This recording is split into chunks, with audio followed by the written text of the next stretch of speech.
There is a man you probably know. You may not know his name, but you know his face. You have seen him at the dinner table, at the construction site, maybe at the end of a long hallway in a house that used to be full of noise and is now very quiet. He is the man who has been through things. Real things. The kind of things that do not make it into conversation, because talking about them wouldn't change a single second of what happened, and because the man who carries them has decided, somewhere along the way, that what he carries is his and no one else needs to see the weight. He survived something. He endured something. He lost something that never fully came back. And yet every morning he gets up, puts on his boots, and goes back into the world with a kind of quiet dignity that most people in this era have completely forgotten how to recognize. This video is for that man. If that man is you, you have found exactly the right place. Marcus Aurelius was the most powerful human being on earth. He ruled an empire of 60 million people. He commanded armies. He held the lives of entire nations in the palm of one hand.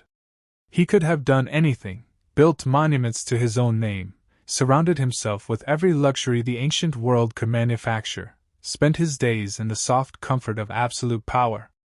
He chose none of that. Instead, he kept a private journal.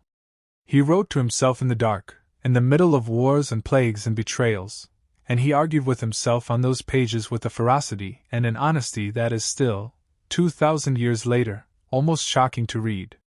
He was not writing for historians. He was not writing for posterity. He was writing because he understood something that most human beings never stop long enough to understand, that the only war that actually matters is the one happening inside you. And he intended to win it. What Marcus Aurelius was building, in those private pages, in the silence before the court arrived, in the discipline of a life examined daily and without mercy, was not an empire. Empires fall. He knew that. What he was building was character. The kind of character that holds when everything around it is collapsing.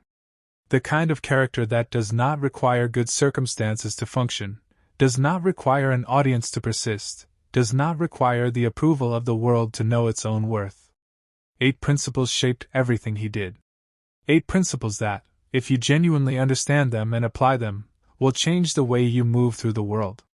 Not in one dramatic moment. Quietly. The way all real change happens.